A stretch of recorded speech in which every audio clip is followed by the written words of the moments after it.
So what makes me cranky about Spider-Man Far From Home?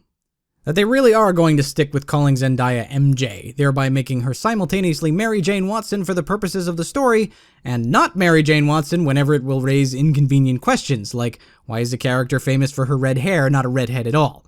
God forbid she just be a new character who happens to be Peter's first love interest in this continuity, or that they just cast someone who looks like Mary Jane Watson and call her that. But nope, instead of just putting Gwen Stacy and Mary Jane on the back burner like they did with Uncle Ben, we gotta run around calling her MJ anyway as a constant reminder that they couldn't just pick one and avoid the whole issue in the first place. Speaking of avoiding issues, if you were hoping Far From Home might deal with the ramifications from Avengers Endgame, don't expect much on that front.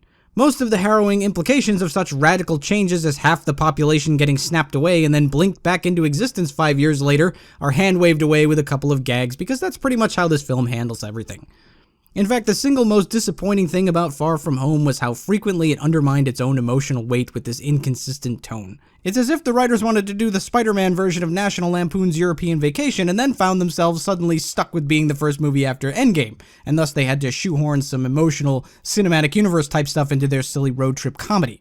So any Endgame consequences that might have gotten in the way of a bunch of high school kids getting to have a wacky European vacation simply get shrugged off. Like, none of the kids have been traumatized by finding themselves suddenly returned to a world that thought they were dead for 5 years. And the rest of the world somehow managed to deal with 2 back-to-back apocalypses so well that a high school in Queens still has the resources to ship the math club overseas for a vacation, and that Italy and the UK and the Czech Republic, of all places, still look like they do today, albeit with a little bit more Iron Man memorial art. Basically, the only Endgame fallout given any significance whatsoever is the death of Tony Stark, which, understandably, has had an impact on Peter, and yet Peter's so busy chasing MJ, it's almost like it doesn't matter to him at all.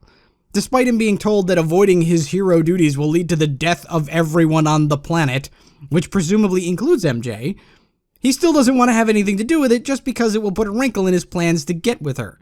I guess the world ending is less of a wrinkle than being gone for a few hours or missing a part of this trip. In any case, the movie constantly steps all over itself, ping-ponging back and forth between these two competing concepts. On the one hand, you have the lighthearted romp where Peter just wants to stop being Spider-Man long enough to get with MJ, and on the other hand, you have a hero who doesn't think he can live up to the mantle of his mentor, suddenly getting the weight of the entire world thrust upon his shoulders. Of the two concepts, the latter one is both the more interesting and the better executed, but there's simply not enough time to build that arc up and pay it off successfully because we're always jumping back to stupid European vacation hijinks. Don't get me wrong, it's not that all of the humor is bad. Sometimes the movie is actually really funny, but not often enough to justify bouncing back and forth between the two competing ideas, especially since Sam Raimi did the Peter wants to give up on his responsibilities so he can get with the girl thing way better in Spider-Man 2. How many times have we done this story now, by the way? Doesn't help that Zendaya is just a weird character anyway. She's just macabre for the sake of macabre, and you'd think that would kind of have worn off after the whole apocalypse thing. It's the interactions between Peter and Jake Gyllenhaal's Mysterio that are actually the most compelling parts of the movie.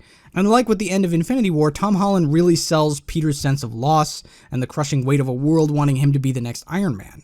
It just feels rushed because we're always jumping back to the, oh no, our hotel is a dump, and how will Ned cover for Peter's sudden absence this time garbage.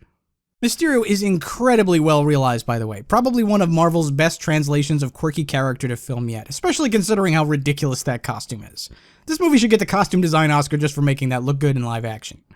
His motivations are handled reasonably well, and the execution of his power set looks great, and it's used to great effect. Some of the best action sequences in the movie come when he's pulling out all the stops, which, if you know what Mysterio's deal is, you will understand without me having to actually spoil anything for you. It's just unfortunate that he's playing second fiddle to this comedy routine they've got going on. This movie easily could have just been about Mysterio and Spider-Man and dealing with the consequences of Endgame in New York, and it would have had so much more emotional weight. Perhaps then the constant talk of Tony Stark would feel less like pandering and more like a genuine part of Peter's arc. Of course, it makes sense that after Endgame they'd want to have something a little more lighthearted to cleanse the palate, but I think there was a real missed opportunity here to tell a great story instead of merely just an average one. As a palate cleanser, though, it does the job. If you've enjoyed these movies thus far, you'll probably enjoy this one. I just think it would be better without all the needless globetrotting and the talk of world-ending events. So Far From Home is a viewer's choice as far as I'm concerned. If you want to see it for full price, it's certainly better than Captain Marvel or Black Panther. But if you want to wait for a matinee, it's not really going to hurt you any.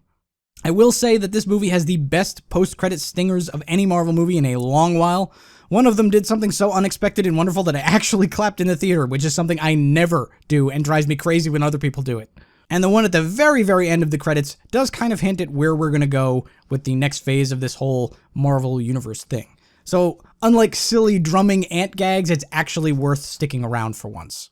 So that's what I thought about Spider-Man Far From Home anyway. Let me know what you thought in the comments. Leave a like if you enjoyed the video, and if you'd like to help turn me into the Iron Man of movie reviewing, make sure to subscribe to the channel for more reviews in the future. Thanks for watching, and we'll see you next time.